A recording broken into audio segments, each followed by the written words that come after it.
thought I might try today to express as well as I can my experience of samadhi, to try and put this into words as well as I can.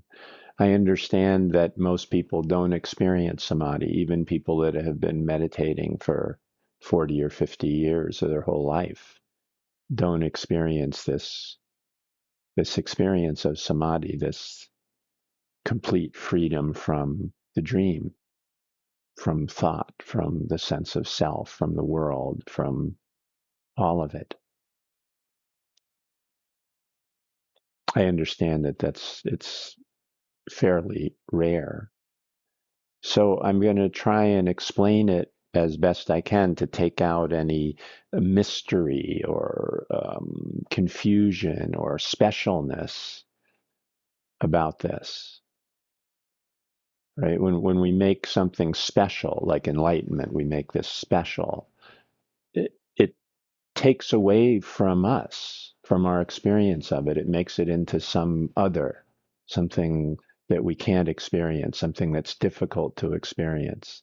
Now, I said it's rare, but there are reasons for this, partly because this idea of specialness, this idea of separation, this idea of duality, which doesn't actually exist, but is so common in our minds, in our conditioned minds. So we make something special. We make Buddha or Jesus or Ramana or people special, and we think, well, they're more enlightened than I am. They're like this. And compared to the ego, of course, that's true. But compared to reality, there is no comparison. There is nothing to compare. There is no specialness. There is no person. There is no Buddha, Jesus, Ramana, really, or you, or me. But this is hard to understand without the experience of it. The direct experience is the only way that we can really understand it, because the mind makes this and that, name and form, and a world out of these thoughts. And as I was sitting today in samadhi, a question arose. Is there thinking? Because it's not thinking the way that we think of thinking. Right? That's not there. There's no object of thought. There's no name and form of thought. There's no vocabulary of thinking, no possibility of thinking in samadhi in that way.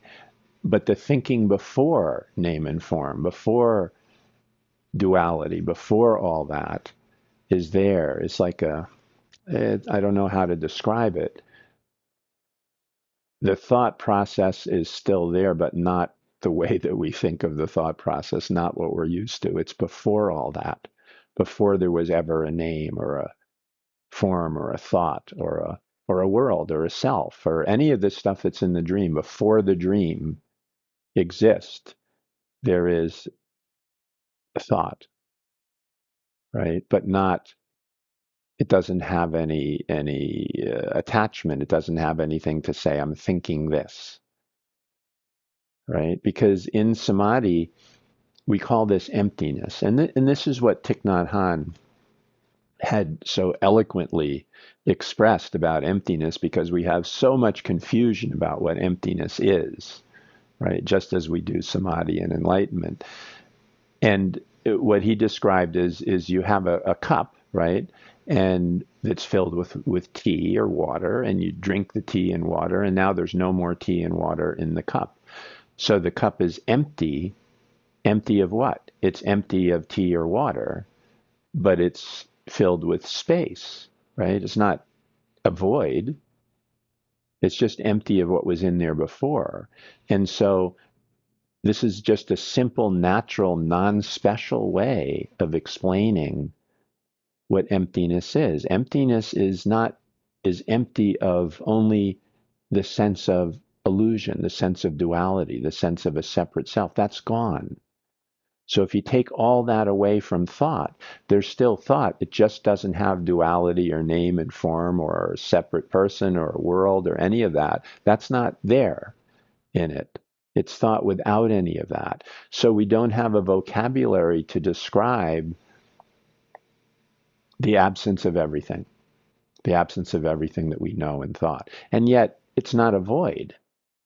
We get the idea that emptiness is this void, this nothing. It's not nothing, but it's not something that we can say what it is. We call it emptiness or God or samadhi, presence.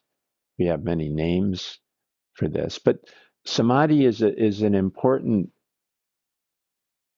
state of consciousness, of awareness. It's the same state of consciousness that we have when we're in deep sleep. So it's not special. Every single night you have deep sleep. You couldn't survive without it. And that's samadhi. There's no you, there's no world, there's no dreams. There's nothing that we know, but there's not nothing. There's nothing that we know in the dream, but it's not nothing. It's something that's not the dream, that's not illusion. It's empty of the dream. It's empty of illusion, but it's not empty of everything. In fact, it's full of everything.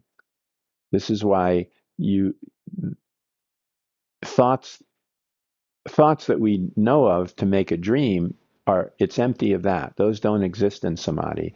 But the process of thought, the body, not in any way that we understand the body, more as pure energy,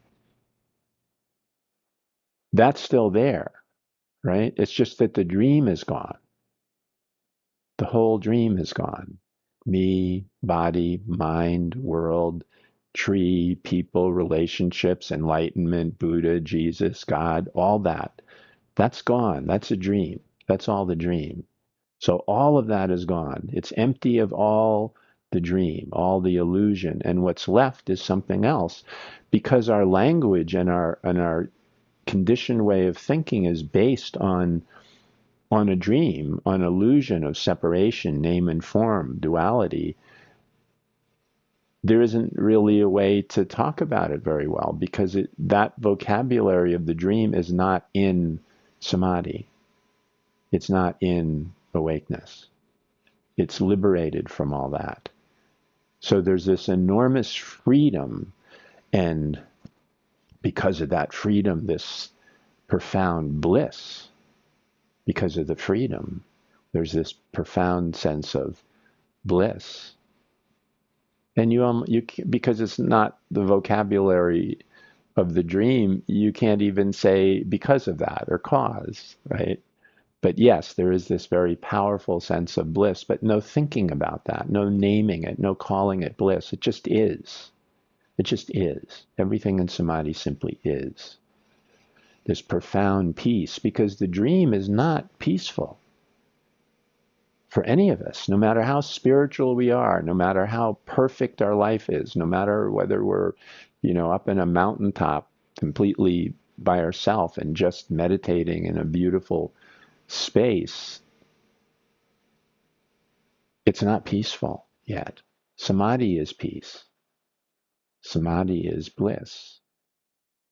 Samadhi is love, which means no separation.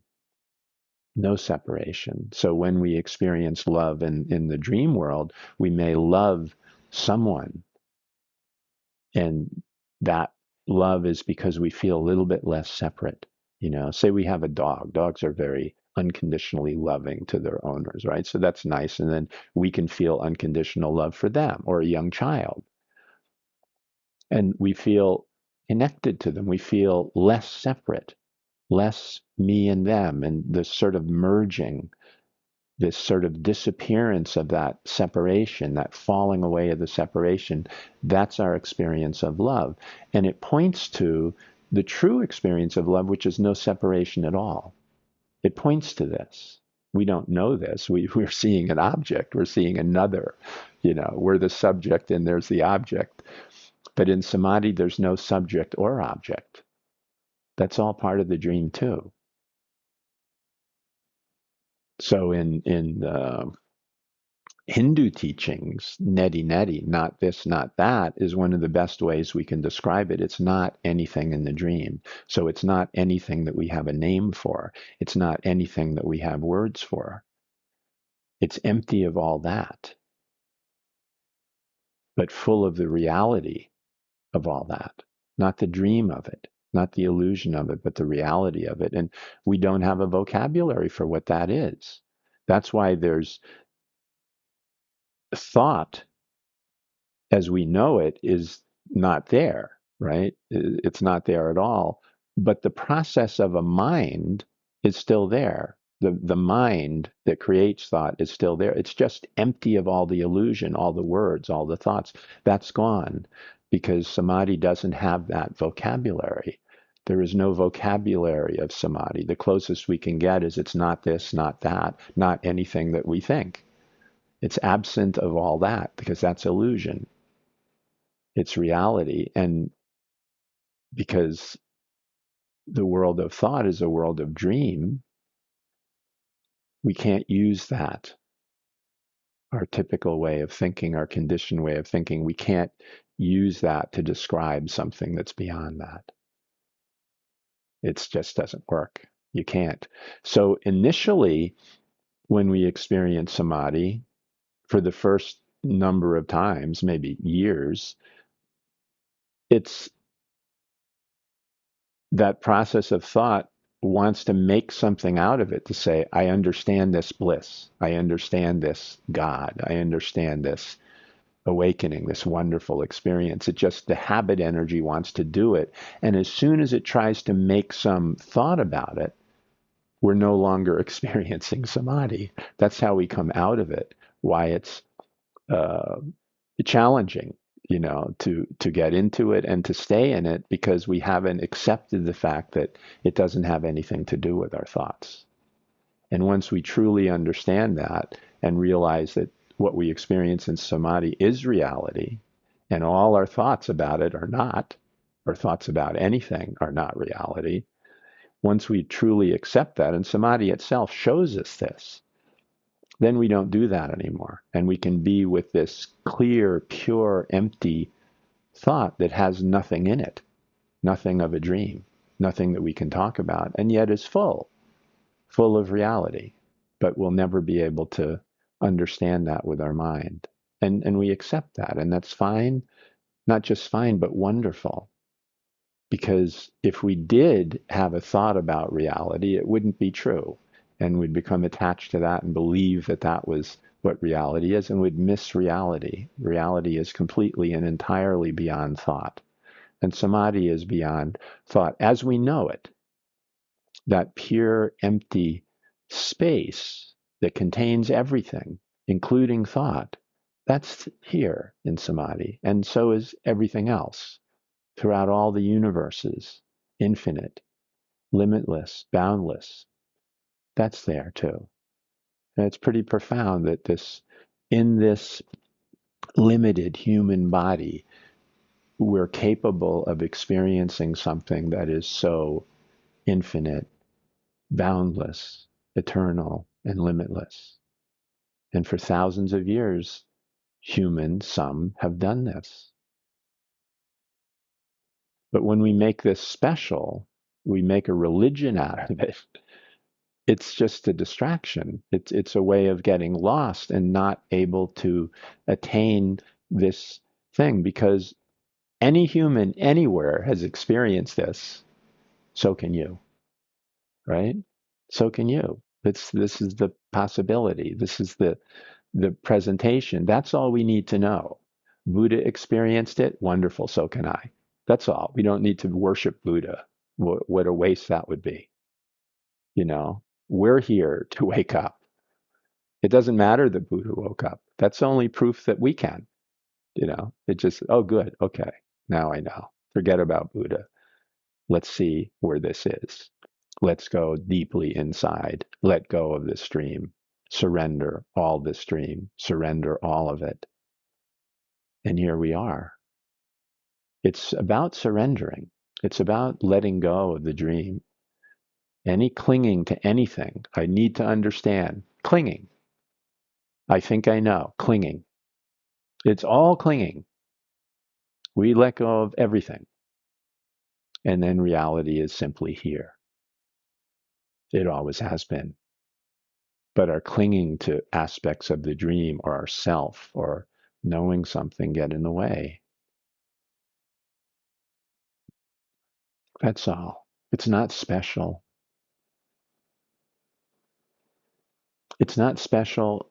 And it is special when we're in the dream. It's special because this is how we come out of the dream. This is how we experience reality. And there's no longer a me, a subject that experiences it. That's gone. That's duality. There's no object that we experience. That's gone. That's duality. There's nothing that we can say about it, really. But as best I can, I'm trying to give you an experience of it, an understanding of it through thought. Maybe that's pointless and futile to do that, but I think I can. I think if you open to this, if you surrender to this, if you let go of your fear of this, because that's a big thing that keeps us, emptiness keeps us afraid, right? The word void is very frightening, but again, it just means void of something, right? Not a void that has nothing. It's empty of a dream. It's empty of illusion. It's empty of a subject object, empty of duality, empty of all the dream, but full of reality, boundless, infinite, eternal, beyond all universes, including all dimensions of form and formless. All of this is reality. We are reality. There is nothing apart from reality, including the illusions, because clearly we're having illusions. We're having the dream. We're having the samsara, the Maya. So that's included in reality, this illusion. But if we want to understand reality, we have to step beyond the dream, beyond samsara, beyond Maya, beyond illusion, beyond a dream. We have to step beyond that into a place that's empty of that illusion. Still, that illusion is there, but there's no longer any attention on it. Our attention is shifted to something beyond the dream, into this infinite, limitless, incomprehensible, inconceivable, in understanding with the mind, impossible to understand with the mind. We step into that space and realize our true nature, and the true nature of all that exists is this: incomprehensible, inconceivable, and yet absolutely true. We are this. You are this. I am this. Nothing is not this. So I don't want to, I know sometimes when I talk about samadhi, I can tell that people are not my students who have been with me for a while and do the silent transmission. That's fine. They're open to this. But many people, when I begin to talk about it, particularly people that have been practicing meditation and Buddhist practitioners for many, many years, something in their mind like says, don't listen, shut off, or something. I can feel that. It's like it becomes this mystery or mystical or special thing. And that creates a separation from it so that it cannot be understood. So I can't communicate if you think it's special. I can't communicate with you if you think it's special. I can't communicate with you if you think it's mystical or has some of these connotations that go along with our conditioned mind. I can only communicate with you about this if you're open to it, if you let go of all these thoughts.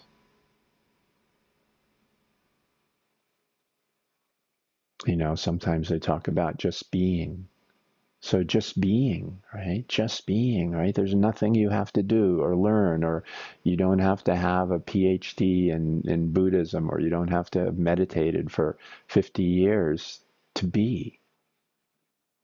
You're always being. When you were in the womb, you were being. The moment you're born, you're being. You're always being. Let go of everything but that, and then let go of that. This is how we step out of the dream. It's not special. If you make it special, it separates you from it, which is artificial, which is an illusion, a dream, because you're not separate from it. If you make me special, you're separating yourself from your own true nature. This is the danger of teachers and gurus, that people keep putting this idea that we're special, that there's something special about us because of the transmissions or healings or whatever, that there's something special about this. And that makes a separation in you. So you can't see what you are. Initially, it can be useful in the guru tradition to let go of your sense of self and put all your devotion and love to the guru. So you're letting go of this completely. But it's the guru's job to point it back and say, no, that's you, not me.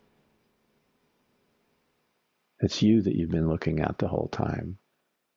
Now that you've cleared out and poured out the ego and self out of that cup, there's room for truth to be there.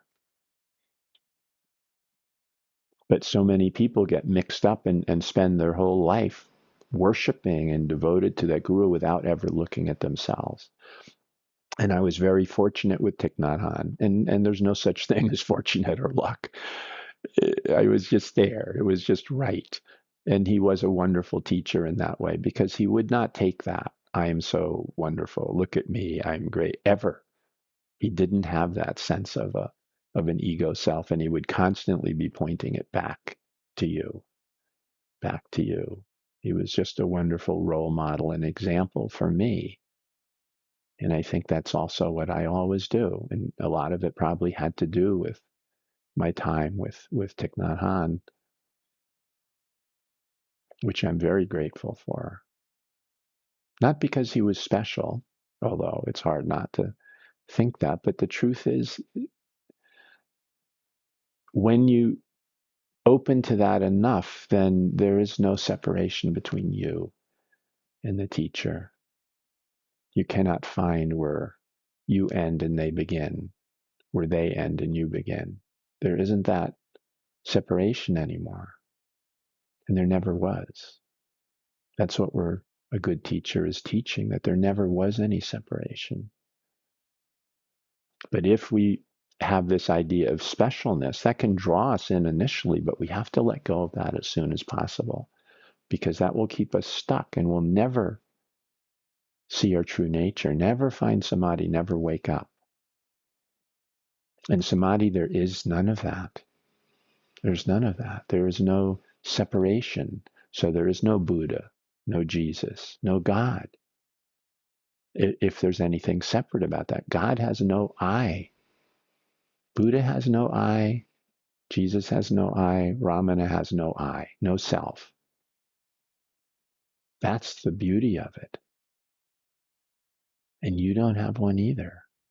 Not really.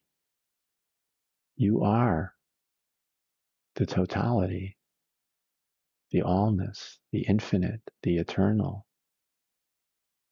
And so is everything else. It's all this one. Non-duality is not two. There is no two. And again, this is very hard to understand with the mind. We have all I see all these people talking about their understanding of non-duality and enlightenment, samadhi, and all this stuff. But it cannot be understood that way. None of us ever give up on thinking that we can understand it with our mind until we experience it. When we experience it, we begin to understand that the mind cannot comprehend this. And yet here we are, experiencing it, being it. And the mind can't understand it. No, it can't. It's too limited to understand this. It doesn't need to. We are this. And that's enough. That's enough. The being of this. When we talk about aware of awareness, we're not talking about awareness as an object to be aware of, because that's impossible.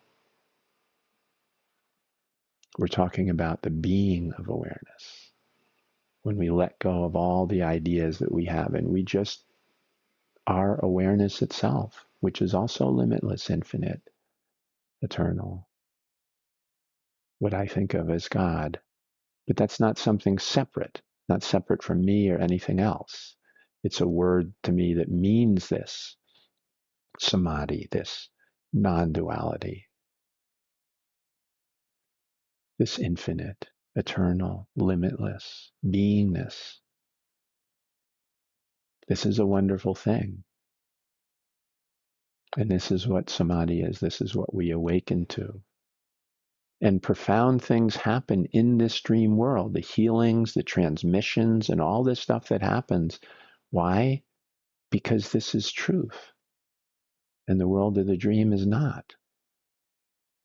So the more we open up to this, the more we see what we call miracles in the dream, because the dream is an illusion. So when truth enters into the dream, it seems like a miracle because it doesn't make any sense to us. Our mind can't comprehend it. That's also a breaking down of our attachment to the dream. We see things that are completely illogical and experience things that are totally illogical to the dream, to the world of thought. And yet they're happening and we can't deny it, which is Kensho. Awakening is one of them, but also these healings. They just don't make any sense, right? Not to science, not to medicine. We cannot make any sense out of it, how these spontaneous healings can suddenly happen, and so many other things. Because from a state of truth, the rules of the dream don't apply. It's a whole different thing, and we can't explain it. So as the closer we get and the sooner we get to a place of no longer being attached to our thoughts, to letting them go and realize they're just thoughts. That's all they are. Why should we worship them and think that they're truth or reality? They're not. We cannot have a thought that is truth or reality. All we can say about thoughts is it's not this and it's not that until there's nothing left. And when there's nothing left, no thoughts left, we open up into reality and we see what's really here, behind all the thoughts, beyond all the thoughts, what's always been here, our true nature, the truth of what we are. That's samadhi. That's samadhi. It's a letting go of the dream. It's taking the cup and emptying the whole dream out so there's nothing left. And in that space, there's everything. Everything.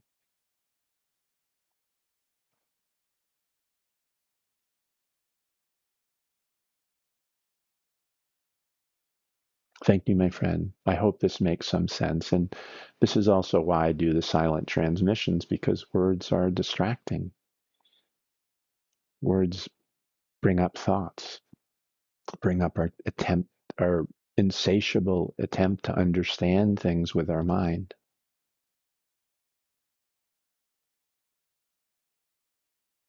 We have to come to a point where we don't do that anymore, where we just stop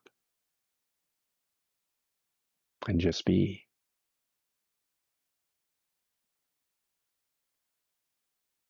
So a moment of silence where I'm not distracting you with my words.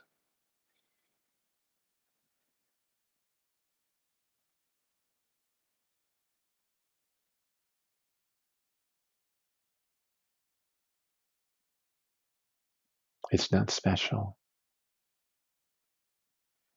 You are this. You've always been this. Before your parents met each other, you were this. You don't need to understand that. There is no understanding with your mind. And something in you already knows. Listen to that. It's not a thought.